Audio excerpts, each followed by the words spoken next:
Nakita na ninyo, dinisown na niya mga kababayan yung pagiging DDS. Di ba may kasabihan tayo po? Tell me who your friends are and I will tell you who you are.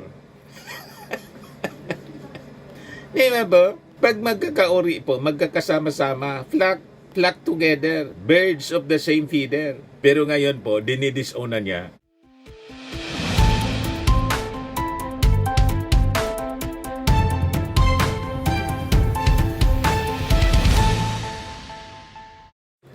Hello po mga kababayan, si Dante Maravillas. Pag-usapan natin itong mga DDS influencers na right now mga kababayan, kinahihiya na nila yung pagiging DDS. Grabe yan Mr. Maravillas. Ito na ngayon yung nangyayari. At yung mga DDS, nagpupuksaan na po sila. Battle of the brainless po.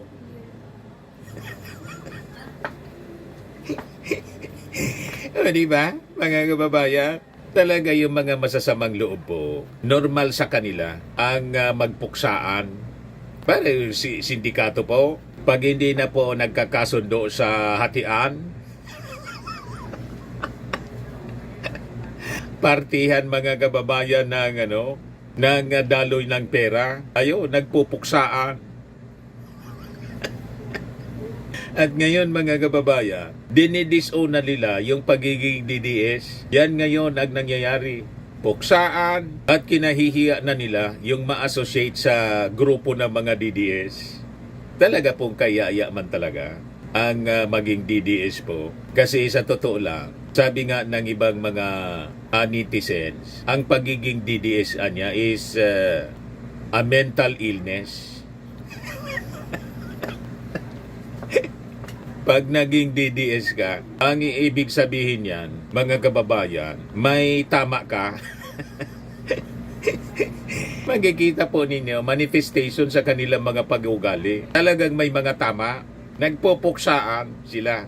And right now, dinidisown na nila mga kababayan yung pagiging DDS. Ito, si Tio Moreno, nag-post the other day, statement, December 28, Assalamualaikum.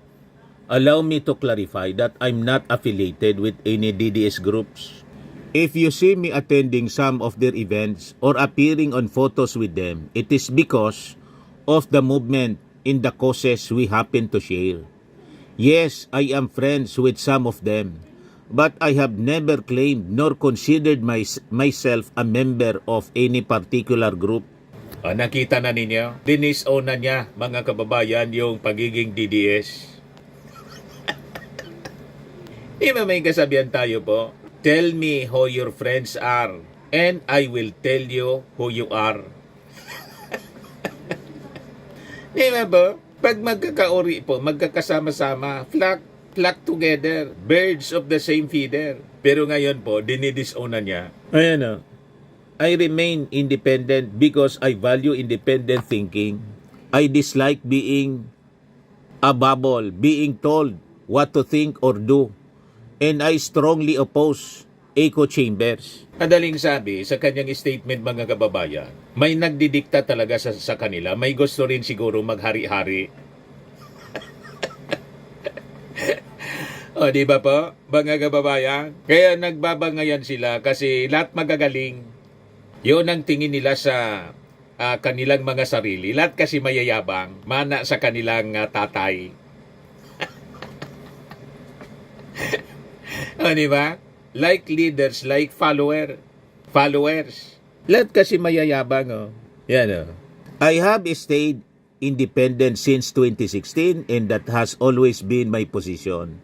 I am clarifying this because some people tend to attribute the actions or faults of one individuals to an entire group, and I firmly reject guilt by association. Shukran. So dumidistansya na mga kababayan si Tio Moreno sa kapwa niya mga akauri na mga DDS. Kinahiya na niya.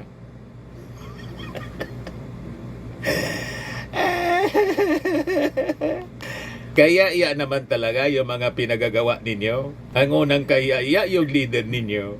Kaya iya ang mga ugali, walang modo, palamura, mayabang. Ani ba? Sangkot sa kung ano-ano mga krimen, mga irregularities, yan ang inyong pinagtatanggol. Talagang kaya-iya. Ito pa, si Marlica. Puksaan na Team Alputera, mga bangag nga ba?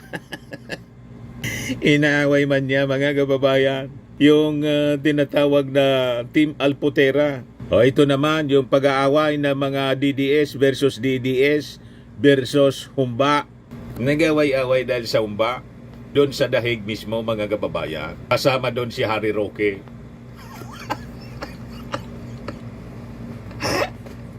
Kasi po, lahat sila palaaway. Pag kasama ka dyan sa mga grupong palaaway, yung tatay nila palaaway, si Sara palaaway, si Pulong ganon, si Baste ganon. Yung mga leaders nila, lahat palaaway, masasama ang ugali, palamura. Kaya tingnan ninyo, pari-parihas ang kanilang mga pag-ugali, masasamang pag-ugali. Kaya sabi po ng ibang mga netizens, ang pagiging DDS daw is a mental illness.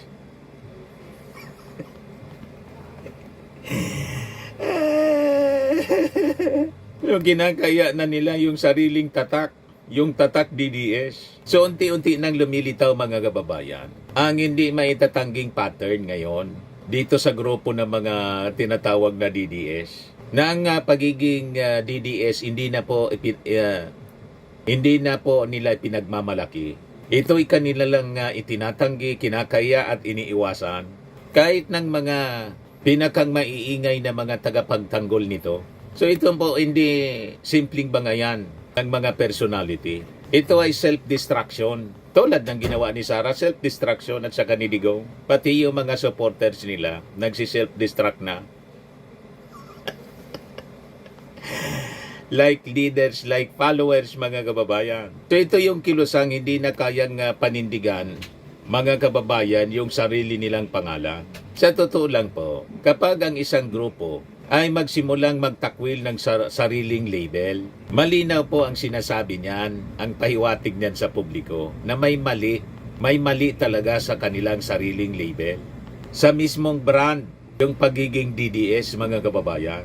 Nakikita ninyo kasi, ang internal conflict ng mga DDS, isa man lang po ang pinag-ugatan, pera.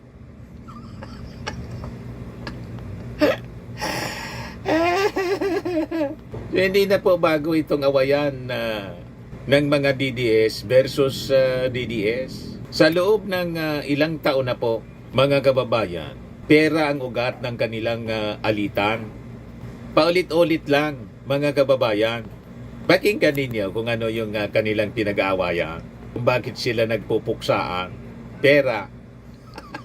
Pera, pera, pera. Ang malinaw na halimbawa nito, yung mga pinatawag po sa Quadcom, si Joey De Vebra at saka si Tio Moreno. Ang kalaban niya, si Maharlika.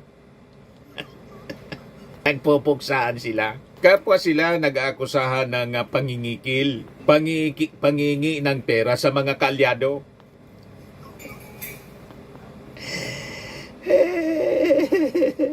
Ganon sila. Wala sa aming hanay na ganyan, mga kababayan. So ang ganitong uri ng bangayan, hindi po siya isolated. It is a pattern. Palibasa, pari-pariha sila mga ganid.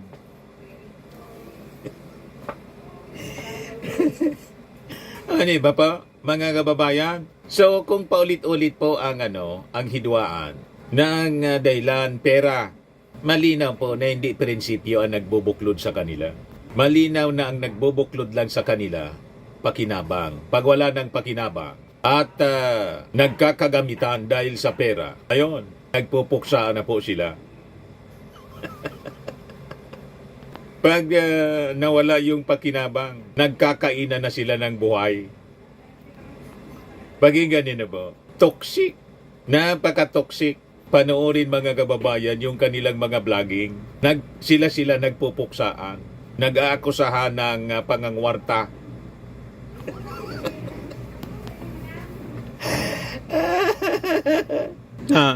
Nagpupuksaan sila.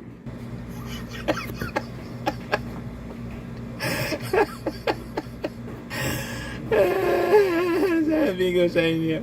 Ito pa, isang DDS. Sabi niya, I am pro-Philippines. I'm not DDS, sabi ni Malutikia. Kinaya mga kababayan yung pagiging DDS. Pero ganun pa rin yung ginagawa niya.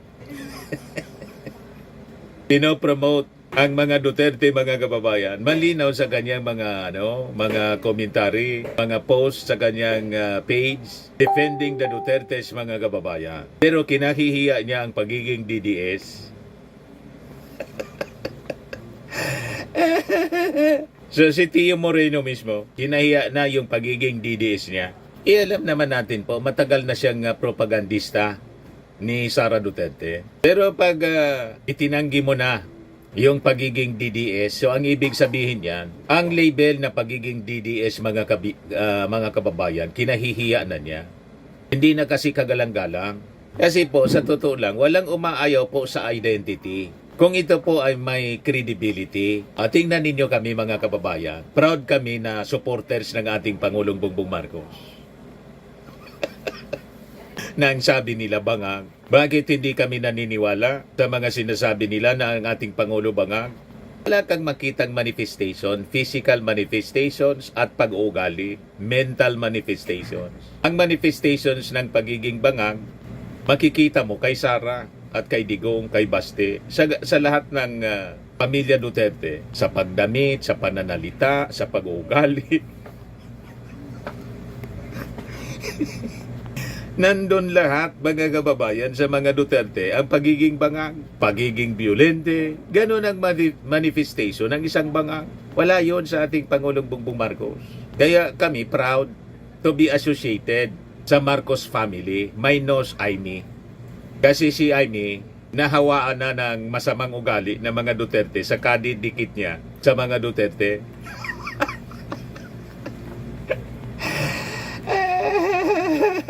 Sabi ng ating Pangulong Bongbong Marcos, yung nakita niya ninyo sa TV is not my sister.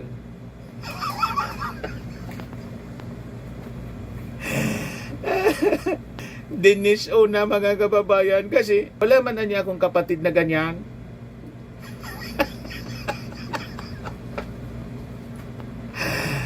Kinaya na ng ating Pangulo dahil nahawa ng masamang ugali ng mga Duterte. You see, o ngayon, yung mga DDS, kinakaya na nila yung pagiging DDS.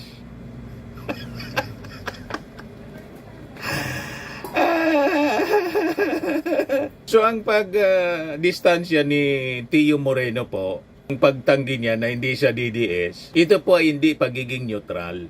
Ito po ay implicit admission. Ang pagiging DDS ay politically toxic. Socially embarrassing. Nakakaya to be associated as DDS. Kasi pag sinabing DDS ka, ang ibig sabihin yan, may tupa ka rin. Tulad ng idol mo. Di ba kaya, mga kababayan? May saltik. Socially embarrassing, mga kababayan. At saka strategically indefensible. Mahirap na ipagtanggol. Ang maging DDS ka. Ang ibig sabihin po, pag DDS ka, isa kang masamang tao. Masama kang nilalang. Masama ang ugali, palamura, violente, mapagbanta, mamamatay tao. Gusto mo ma-associate sa ganyang grupo? Brand ng isang kriminal.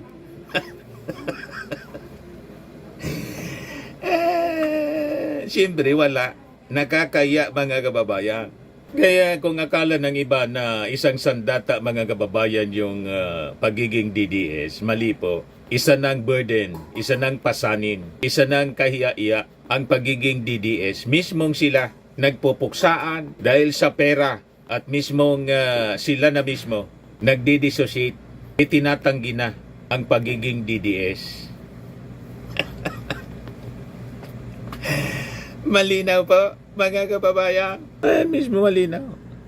Allow me to clarify that I'm not affiliated with any DDS group. Kinahiya na niya yung pagiging affiliated. O ma-associate man lang, o ma-brand siya, nakasapi siya, o kasama ng anumang grupong DDS. Di ba malinaw ang mensahe mga kababayan? Ngayon, si Malo Tiquia, isang kilalang political strategist, ginamit ang access at impluensya para ipagtanggol ang mga Duterte. Gumawa siya ng lahat ng narrative at maneuverings para protektahan ang kanilang interes. Pero kalaunan, tinanggi niya, hindi niya ako DDS. Ayan o. I'm pro-Philippines. I'm not DDS. Watch political analyst in Publicos Asia CEO Malo Tiquia reiterates that she is pro-Philippines and is not a DDS. Kinaya niya yung pagiging DDS, mga kababayan. Pero, kampi pa rin siya sa Duterte.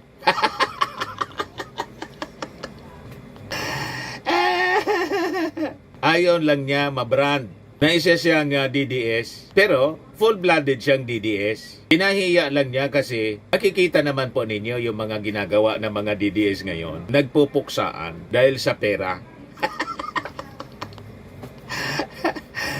O, di ba po? So makikita ninyo kapag political strategist na mismo ay umiiwas sa label po.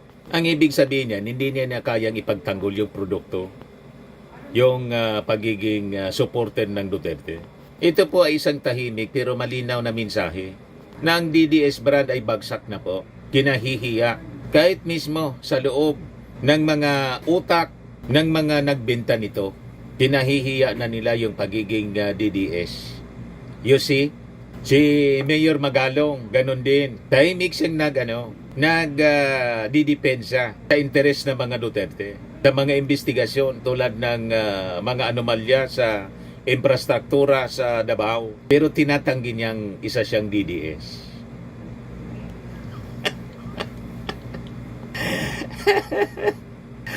Nakita na ninyo. O ngayon, si Ramil Madriaga naman po, yung alleged bagman ni Sara, mismong itinanggi ni Sara ng Reyna ng DDS.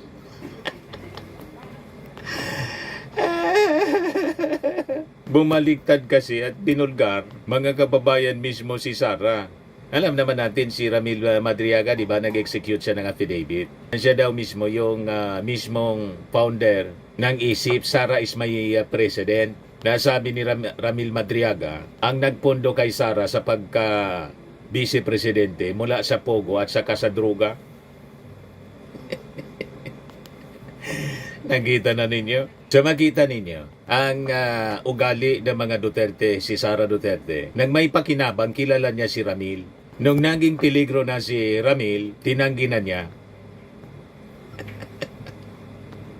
Bumaliktad na kasi. Ngayon, makikita ninyo rito, si Ramil, na isang DDS, ang nagpakulong sa kanya, kapwa niya DDS, si Harry Roque. Di ba? Siya yung nagpakulong, mga kababayan. Pinakasuhan ng kidnapping. So makikita ninyo, sa DDS po, walang loyalty tulad ng mga sinasabi nila na walang iwanan. Wala pong ganyan. Pag may pakinabang ka, okay. Pag wala nang pakinabang, ilaglag ka na. Yan ang prinsipyo, mga kababayan nila. Gamitan lang po. So, makikita ninyo, as you observe, kung bakit sila nagpupuksaan. Bakit naglalaban-laban po ay yung mga DDS. Sa lahat ng datos at pattern, mga kababayan, dalawa lang po yung lumilitaw na motibo. Una, kwarta. Kapag may pera, may pagkakampi-kampi. Magkakampi sila pag may pera. Kapag nagkahudasan sa pera, nagkalukuhan, mga kababayan, may siraan, bangayan, puksaan, saksakan. Ganon sila katoksik. Pangalawa, kawalan ng utak at paninindigan. Kasi kung may utak sila, gagawin ba nila na magpuksaan sila? Self-destruction ang kanilang ginagawa. Di ba? Mga mangmang lang po ang gagawa ng ganon. Self-destruction. So ang tanong ngayon, mga kababayan, kung ang isang grupo mismo kinakahiya nila yung kanilang sariling identity, anong rason na hindi ikaya ng ating mga mamamayang Filipino? Bakit aasahang igagalang ito ng ating mga mamamayang Filipino? Di ba po? At bakit gugustuhin mong ma-associate sa isang toxic na grupo?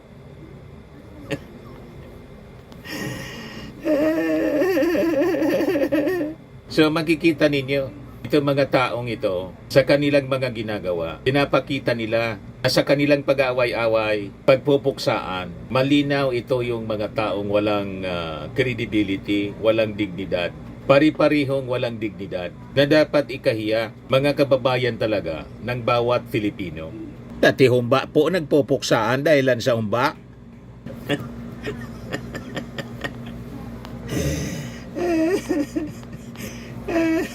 Nakikita naman ninyo, dahilan lang sa pagkain. Para ng mga hayop na nagpapangagaw mga kababayan ng mga baboy sa aning baboy. Ganon sila, mga kababayan. Anyway, idagdag ko na lang itong balita, mga kababayan. Yung tourist arrival, mga kababayan, sa ating bagsak, medyo kahiya-iya tayo. Yan tourist arrivals in Southeast Asia from January to August 2025. Nangulilat po tayo. Yung Pilipinas naka 3.996 million arrivals lang tayo. Top notcher yung Malaysia. Sinundan ng Thailand, mga kababayan. Next, Vietnam. Then Indonesia. Then Singapore. Then yung Pilipinas, 3.996 million lang yung tourist arrivals. So paano niya yan, Mr. Maravillas? I think kailangan ng tingnan ito ng ating Pangulong Bongbong Marcos. Kumusta na yung Love the Philippines ni Frasco? So lumalabas po nakang worse na na secretary ng Department of Tourism itong si Frasco. 'Di ba? Hindi siya nag-deliver. So imbes na umarangkada, lalo pang napag-iwanan sa regional tourism race ang Pilipinas. So ang tanong ngayon ng publiko, mga kababayan, kay Frasco, kung ganito kababa ang tourist arrivals natin, saan na napunta ang mga pangako? Hanggang saan magtitiis ang Pilipinas sa pagiging huli? Di ba po? Ano na nangyari sa kanyang Love the Philippines? Ang nangyari, yung Love the Philippines slogan niya, naging lagging behind. I think kailangan ng magpalit tayo ng tourism secretary, mga kababayan. At siyempre, nasa judgment yan ng ating Pangulong Bongbong Marcos. Mr. President, kahiya po tayo. Yung Love the Philippines po, naging lagging behind. Yung Philippines, kailangan na siguro na balasahin mo po ang mga opisyal ng Department of Tourism. Kailangan na siguro magpalit tayo ng tourism secretary. Kasi hindi po effective bilang tourism secretary itong si Frasco. Tama po, mga kababayan. Ayan man lang po. Maraming salamat sa inyong panonood. Paki-like and share na rin po ninyo ng ating video. At paki-share ninyo sa inyong mga kaibigan para marami po na makapanood sa ating mga discussions at mga balita na kapaki-pakinabang para sa ating bansa.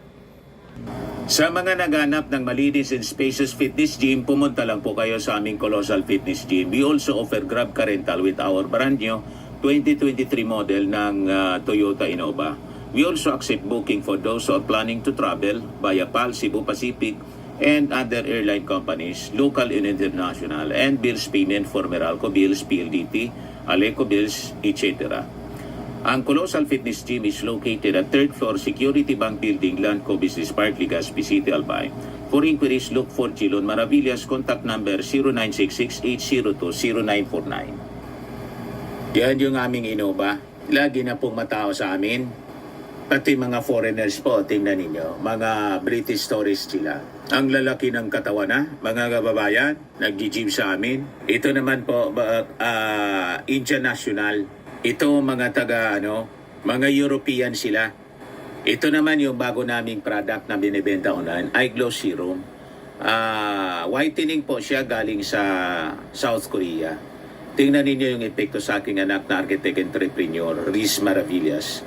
For inquiries, look for Riz Maravillas on FB. Ito naman po, Firmax Firming and Lifting Cream, pinapahid po sa mga pulses and other affected area. Mainam po ito sa mga pains at paninigas na mga kaso-kasuan. Ito po, Automax Radiant Serum. Sa mukha naman yung application. Anti-aging po siya. You will look 10 years younger than your age. Ito naman po yung bagong product naming binibenta online. I am worldwide amazing pure organic barley powdered drink mix from Australia. Mainam po ito sa mga cancer patients. Endorsed by cancer survivor Maritone Fernandez. At mainam din po ito para sa cancer prevention.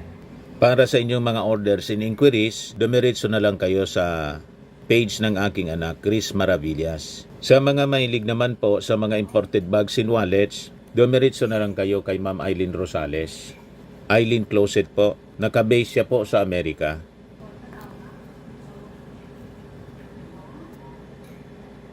Sa mga mahilig naman po, mag-pa-spa, try niyo po dito sa Pamper City by OMG, your luxury escape. Located at Asiana City, Parañaque City, Metro Manila.